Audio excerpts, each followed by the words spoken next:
نؤمن به ونتوكل عليه ونعوذ بالله من شرور أنفسنا ومن سيئات أعمالنا من يهده الله فلا مضل له ومن يضلله فلا هادي له ونشهد أن لا إله إلا الله وحده لا شريك له ونشهد أن سيدنا ونبينا ومولانا محمدا عبده ورسوله أرسله بالحق بشيرا ونذيرا وداعيا إلى الله بإذنه وسراجا منيرا أما بعد فأعوذ بالله من الشيطان الرجيم بسم الله الرحمن الرحيم وما أرسلناك إلا كافة للناس بشيرا ونذيرا ولكن أكثر الناس لا يعلمون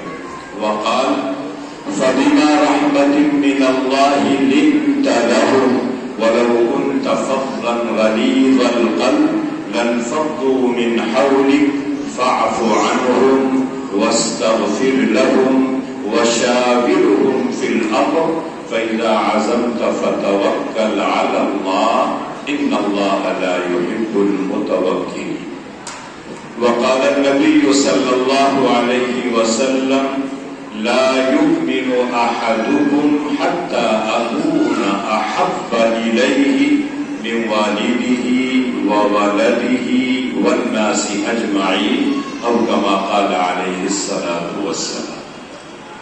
اسٹیج پر تشریف فرما حضرت مولانا عمیر صدیق صاحب دامت برکاتہ اور امام شہر مولانا انتخاب عالم صاحب دامت برکاتہ اور آپ حضرات، یقینی طور پر دونوں آدمیوں نے جو سیرت سے متعلق بات کہی ہے عمل کے لیے اتنا ہی کافی ہے. اگر ان کی باتوں پر ہم عمل کر لیں تو ہماری زندگی کے اندر انقلاب آ سکتا ہے.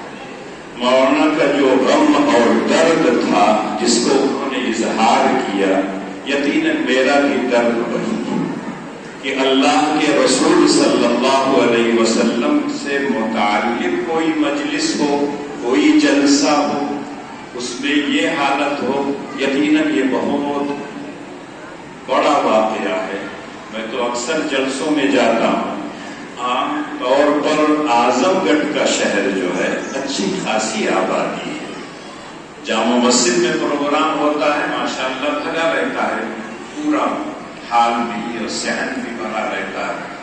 لیکن اب اس میں کمی انتظامیہ کی ہے یا آپ حضرات کی کمی اور لاپرواہی ہے، میں یہ سمجھ نہیں پا رہا ہوں. لیکن میں انتظامیہ سے اتنی گزارش ضرور کروں گا کہ محلے کے لوگوں کو ملا کر ایک کمیونٹی بنا لیا کریں، مشورے کر لیا کریں، کام تقسیم کر دیا کریں. لائٹ ٹھیک کرنا ہو تو بھائی دوڑ رہا ہے، لائٹ بند کرنا ہو تو وہی دوڑ رہے ہیں. سارا کام اپنے ذمہ نہیں لیا جاتا، مشورہ کر کے کچھ لوگوں کو متعین کر دیا جاتا ہے اور متعین کرنے کے بعد کام صحیح ہوتا ہے. اتنی اچھی مسجد ہے، اندر اگر اسٹیج بن گیا ہوتا اور اس کے بعد لوگ باہر بیٹھ جاتے، قابل تعظیم جو عورتیں ہماری مائیں اور بہنیں ہیں پردہ نشین، وہ بھی کسی طرف بیٹھ جاتی.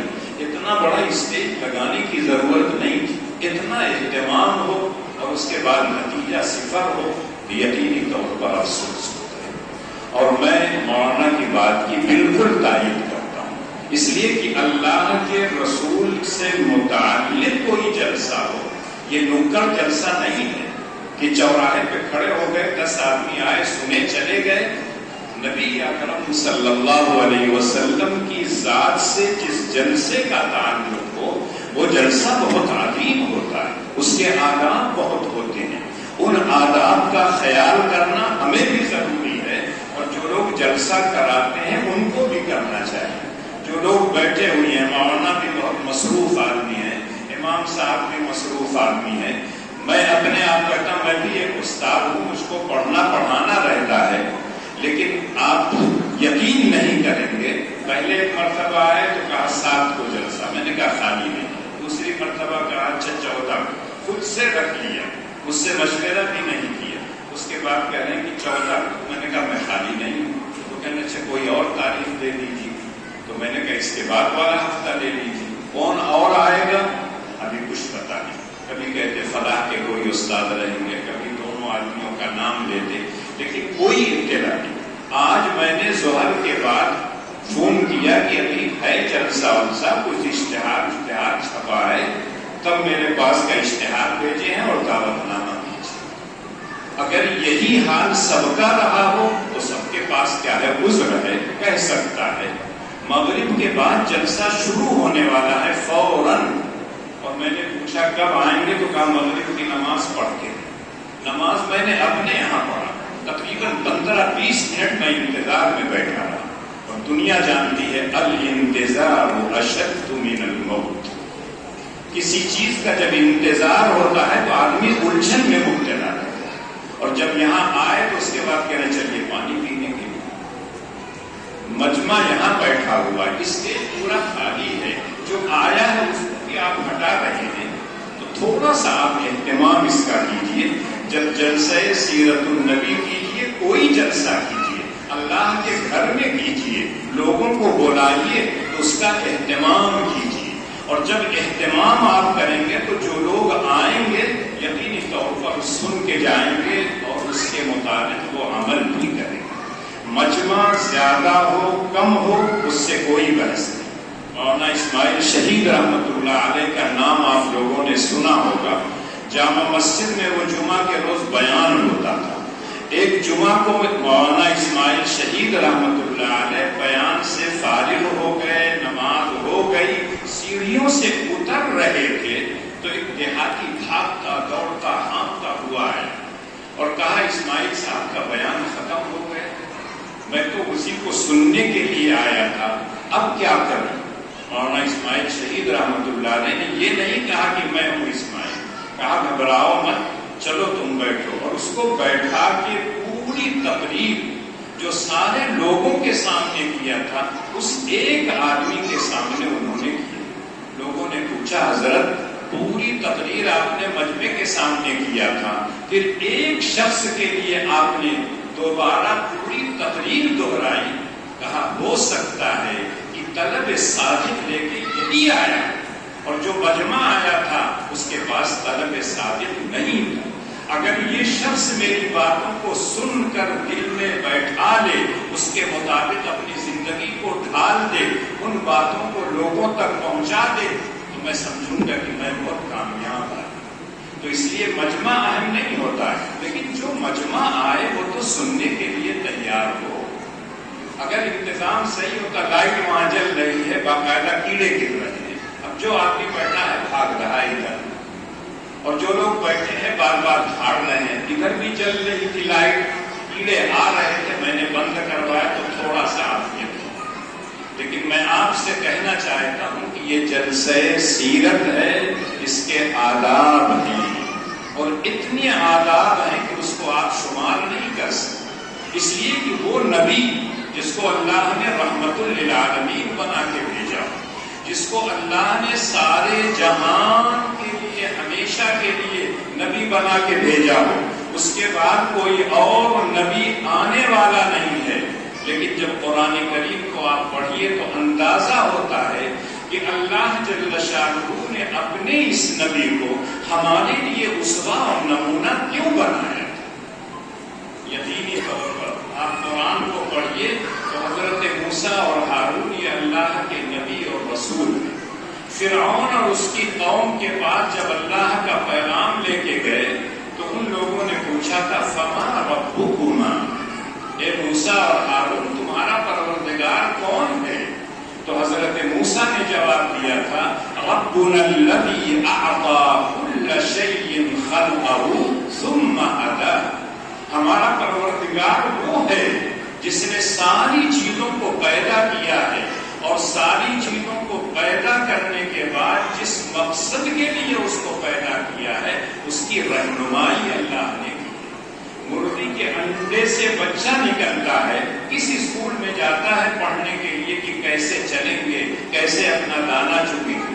اللہ نے اس کے دل میں یہ بات ڈال دی ہے کہ تم کو اپنی روزی خود حاصل کرنا ہے, اسی طرح سے بطخ کو اس کے انڈے سے جب بچہ نکلتا ہے، کسی مکتب میں جاتا ہے تیراکی سیکھنے کے لیے، کوئی ٹیچر اس کے ساتھ لگایا جاتا ہے، اس کو تیرنا سکھا دو، اللہ جل شانہ نے اس کو تیرنے کا سلیقہ سکھلا دیا۔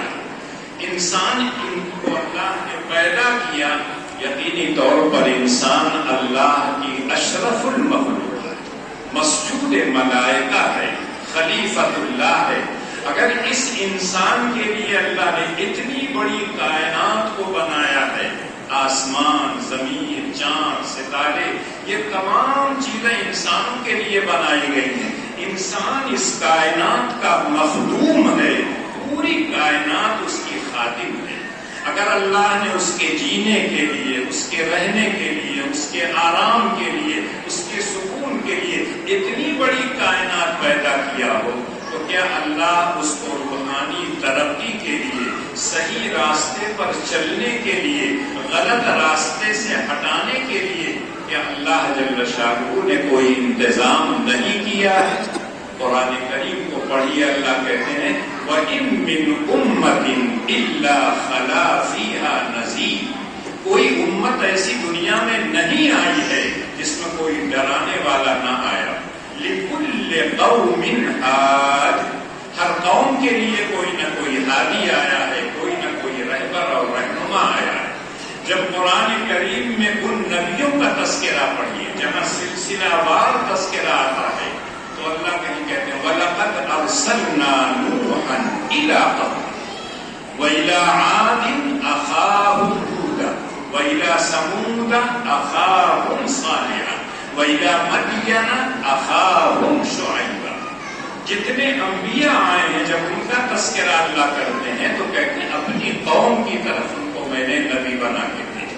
کہیں اللہ کہتے ہیں وَمَا أَرْسَلْنَا مِن رَّسُولٍ إِلَّا بِلِسَانِ قَوْمِهِ، جتنے انبیاء میں نے بھیجے ہیں ان کو وہی زبان میں نے دیا تھا جو اس امت کی زبان تھی، ان کو اسی زبان میں لوگوں کو نصیحت کیا کرتے تھے۔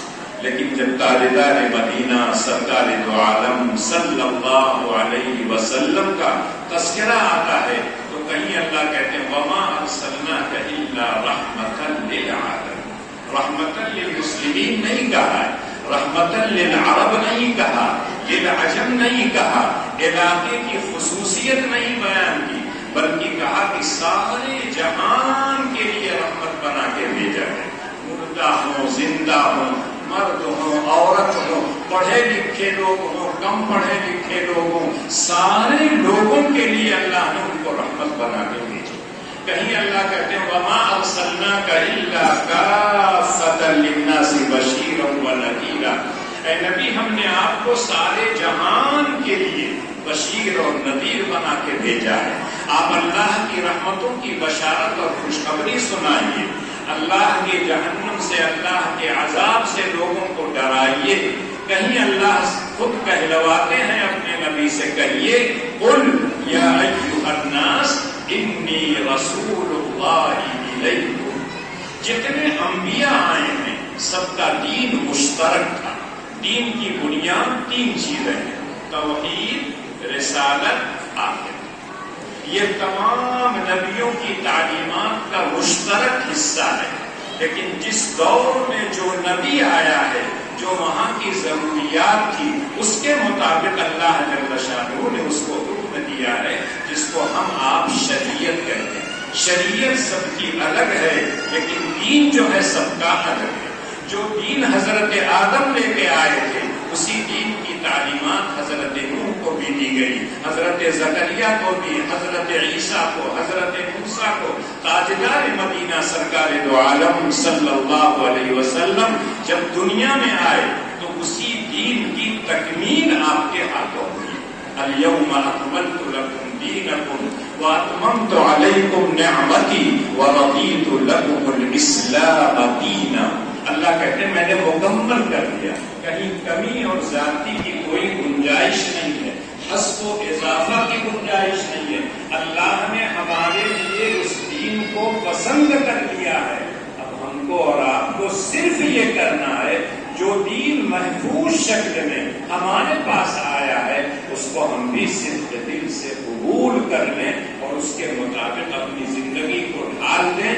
یقیناً اگر وہ اللہ کا پسندیدہ دین ہے، جو لوگ اس کو اپنائیں گے، اس کی تعلیمات کے مطابق چلیں گے، وہ بھی اللہ کے پسندیدہ بندے کہلائیں گے۔ اگر آپ اللہ کے محبوب بننا چاہتے ہیں، اس کا صرف اور صرف ایک ہی راستہ ہے، نبی اکرم صلی اللہ علیہ وسلم کے بتائے ہوئے طریقے پر چلیے تو اللہ کے محبوب بن جائیں۔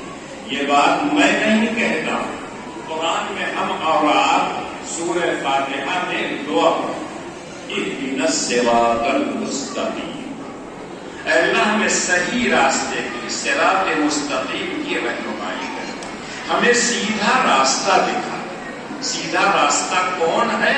آگے اللہ نے اس کی تفصیل بیان کی، صراط الذین انعمت علیہم، ان لوگوں کا راستہ جن پر اللہ جل شانہ کی طرف سے رحمتوں و برکتوں کی بارشیں۔ سورہ فاتحہ میں اس کی وضاحت نہیں ہے، لیکن جب سورہ نساء آپ پڑھیں گے تو وہاں اللہ کہتے ہیں وَمَن يُطِعِ اللَّهَ وَالرَّسُولَ فَأُولَٰئِكَ مَعَ الَّذِينَ أَنْعَمَ اللَّهُ عَلَيْهِمْ من النبیین والصدیقین والشہداء والصالحین۔ یہ چار گروہ ہیں جن پر اللہ جل شانہ کی بے شمار رحمتیں ہر وقت برستی رہتی تھیں، انبیاء، صدیقین، شہداء، عام مسلمان جو نیک اور صالح۔ اس کے بعد اللہ نے باقاعدہ یہ کہا یہودیوں کا راستہ نہیں ہے صراط مستقیم، عیسائیوں کا راستہ صراط مستقیم نہیں ہے، ایک کو مغضوب علیہم کہا گیا ہے، ایک کو ضالین کہا گیا۔ یہ دعا ہم نے اللہ سے کی تھی، اللہ نے اس دعا کو سن لیا اور کہا ذالک الکتاب لا ریب فیہ۔ تم سیدھا راستے پر چلنا چاہتے ہو، دیکھو ہم تم کو ایک کتاب دے رہے ہیں، بڑی عظیم کتاب ہے، وہ میری کتاب ہے، عظمتوں والی کتاب ہے۔ ان ھذا القرآن یہدی للتی ہی اقوم، یہ قرآن کریم سب سے بہتر جو راستہ ہے، زندگی کا کوئی شعبہ